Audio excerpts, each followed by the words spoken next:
Hello, everyone. This is Mr. Informal doing my usual podcast, or should I say weekly podcast. So, this is the 93rd edition of the Mr. Informal podcast, coming up to the 100th edition. And so, hopefully, you are doing well today. Valentine's Day is just now finished, and Valentine's Day was great. It is one of those rare times when it lands on a Friday, and so everyone should celebrate it. Don't forget to add me on Instagram, MisterInformal, and then my website, mrinformal.com, mrinformal.com. So these are the four topics for today. Number one, Instagram has taken over Facebook in terms of user base. Number two, Forever 21 was on sale and now is bought. Number three, New York and San Francisco tech has left women behind. It's going to be interesting. And last but not least, Fashionphile is creating a authentication in regards to their luxury goods. So those are the four topics for the Mr. Informal podcast. Hopefully you learned something today, and hopefully you gain some insights on how the industry works. And so let's get on with the first topic. This is from the article Retail Dive. Instagram overtakes Facebook in audience of top 50 brands. Study says Instagram has overtaken parent company Facebook social network among top 50 brand profiles and audience size for a quarterly report by Social Bakers that was shared with sister publication Mobile Marketer. The research also found that brand engagement on Instagram and Facebook dropped during the holiday season, possibly indicating the brand didn't understand what kind of content were appealing to consumers. Ad spend on Instagram stories, the app's feature for disappearing posts, rose 40% from year earlier to reach 10% of Instagram total and ad spend at the end of Q4. Spending on Facebook's stories also grew, but to just 0.4% of total spend on the social network. Facebook's core newsfeed still led with about 58% of total ad spend per Social Bakers. About 70% of the brand's videos on Facebook were horizontal and tended to be longer than 1 minute, indicating that viewers were willing to rotate their phones to watch lengthier content.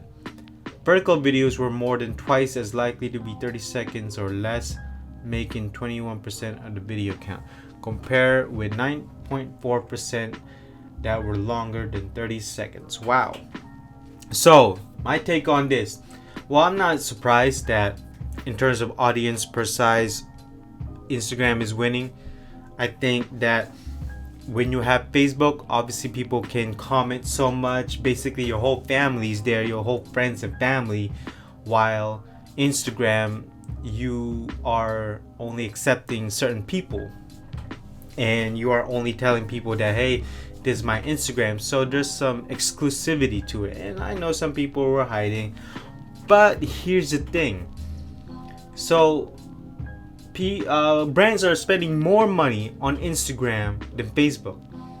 Well, it's probably because of when you scroll through Instagram, you get to see it anyways. Unlike Facebook, where I'm not sure how people are using Facebook, but me, I'm using Facebook on the computer. I never download Facebook on the phone.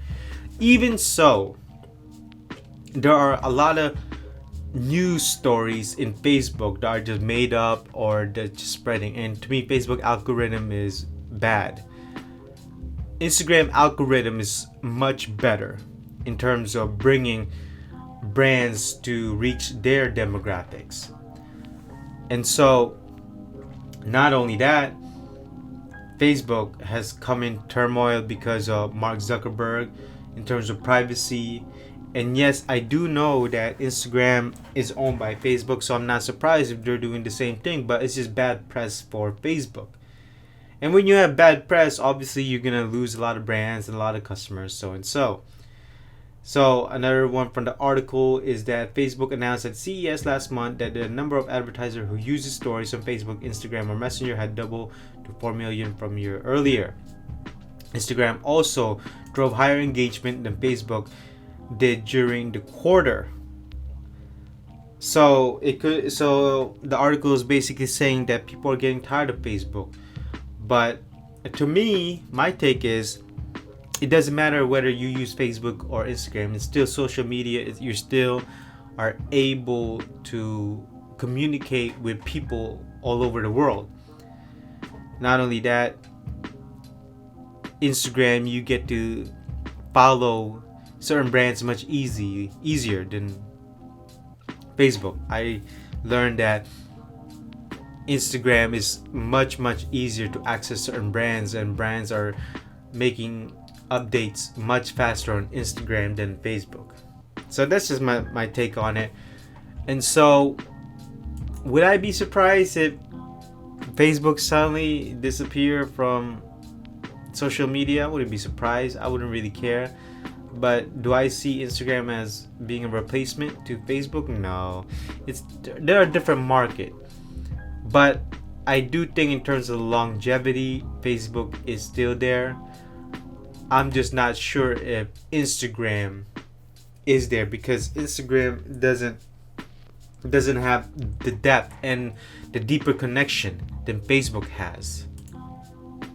Here's one that is interesting. So another article from Retail Dive. Forever 21 $81 million sale wins court approval. That is the article title. Forever 21 sale to Simon Property, Brookfield, and Authentic Brands Group was approved by federal bankruptcy judge at a Tuesday hearing, according to an attorney for Forever 21 who spoke with Retail Dive and media reports. The approval came despite numerous objections, many limited to specific aspects of the sale or its process from suppliers and landlords filed after Forever 21 canceled an auction scheduled on Monday. One group of Forever 21 suppliers who objected to the quick sale process said in court papers that they knew of another possible buyer for the retail interested as late as Monday evening, but that party could not round up the financing in time. According to the group, ultimately no other qualified bids emerged ahead of the auction. Wow.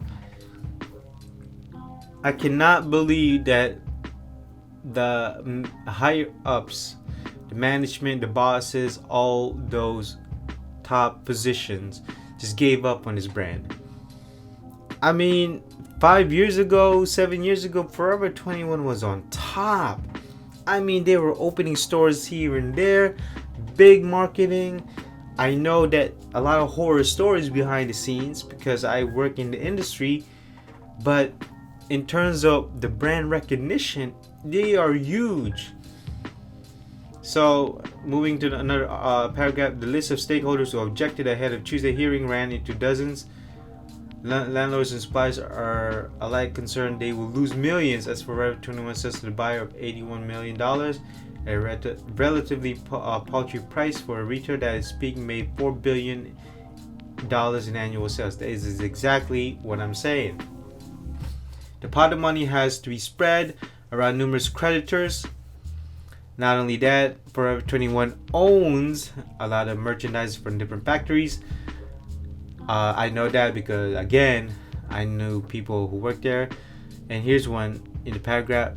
The deal for Forever 21 set aside $53 million for merchandise not yet paid for, which hasn't eased the worries for several suppliers who fear they'll be left unpaid. And then last but not least, the last paragraph. On a call with analysts, Simon Property CEO David Simon declined to share details of the planned retailer, but said, "We do think there is business there, but it's got to be turned around." And he added, "And I'm not going to project today what those numbers are, but we got our work ahead of us." Wow. I can't believe they just gave up. I know they went on bankruptcy. They didn't even try to improve the company. I mean, think of the people who work there. They're just like, boom, we're out. Not only that, they have a big property and big office. Never been to their office. I mean, I've been offered positions there, but still, not only that, they are paid really cheap. So that's why I didn't work there. So this is basically the end of Forever 21. That's all there is to it. If you bought clothes for them, that's good. If you didn't really care, well, another company will probably take its spot, probably H&M or Zara, and they're doing so well. It's just another poorly run company who probably just didn't care about their clothes. Maybe at the time they did, but they just cared about profits. On to topic number 3 from Bloomberg.com, titled New York and San Francisco tech industries are leaving women behind. San Francisco and New York have created thousands of lucrative jobs in technology, but despite efforts to increase diversity in the industry, women are still being left behind.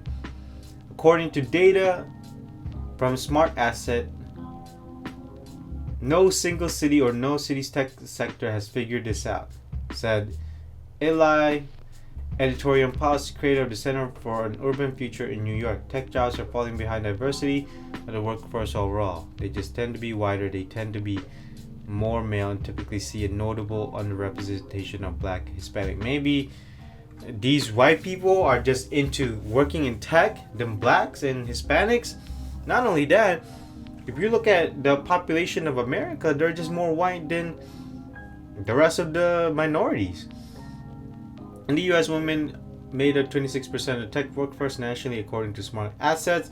But while jobs for computer and information technology workers are expected to grow by 12% overall, 2018 to 2028, employment opportunities for these often well-paying positions still usually favor men. Now, I don't understand why tech is always being picked on, and yet in fashion there's more women than men, but nobody's complaining. Nobody's saying anything. So San Francisco and the broader Bay Area is home to many of the biggest US tech companies, as well major venture capital firms. In recent years, tech giants from Alphabet Inc., Google, Facebook Inc., and Amazon Inc. have been expanding in New York too, adding in burgeoning startup scene. Well, that's pretty good. So I'm gonna move on to the last paragraph. Still, New York does the better. San Francisco still better than San Francisco in most diversity metrics. San Francisco never made it to the top 10 best cities on Smart Assets list for women.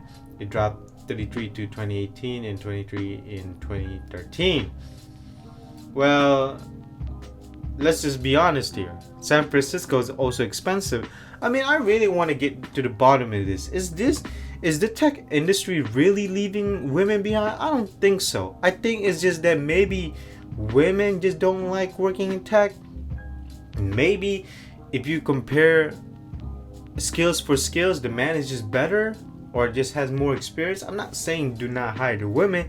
Look, there could be other factors, but to say these tech sectors are leaving women behind, that's just ridiculous.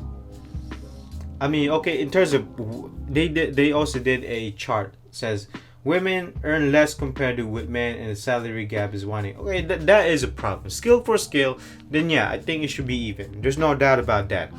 But to say the tech industry is leaving, not only that, they pick on San Francisco and New York, which are the two biggest, the two most expensive living cities in the US. And that's not a joke. So maybe women just don't like working in tech. And why does it have to be New York and San Francisco? What about Austin? What about LA? LA has a big, huge tech industry. I mean, Seattle. I mean, I think the article would be much more understanding if we're talking about salary in tech. But no, it's saying that tech and tech is leaving women behind. That doesn't make sense to me. So I wish the article could have done specific factors as to why. Like, what are the factors as to why women are not going to tech, or maybe tech are not hiring women? It can't just be, because we prefer white men or we prefer men at all. So, I mean, I don't have an answer to this. I'm trying to explain this, but I need more from this article. I mean, I'm trying to read. I guess it says one of the main reasons for the lack of representation is limited access to tech skills training. I don't believe that. I mean, really? Part of the issue is also how the high cost of living in the two cities. Women are choosing to move more affordable cities. Well, then maybe there you go. But it doesn't really explain the specific reasons as to why. So moving on, this article from fashionista.com, Fashionphile is turning luxury authentication into a science.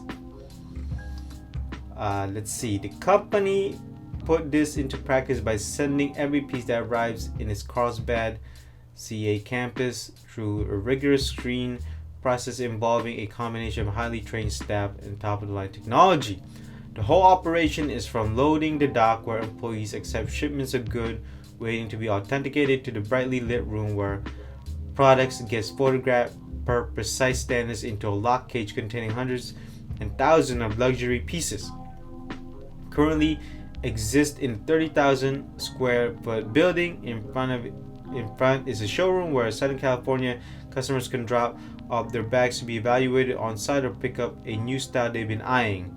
In the back there is a large bright pink metal ramp, custom designed by a company that makes playground slides where freshly packed boxes zip down to meet delivery trucks. So, not only that, it's quite the evolution from Fashionphile's humble beginning in 1999 as an eBay shop run out of founder Sarah Davis' home, but something she said she has been organic from day one. And so, let's see.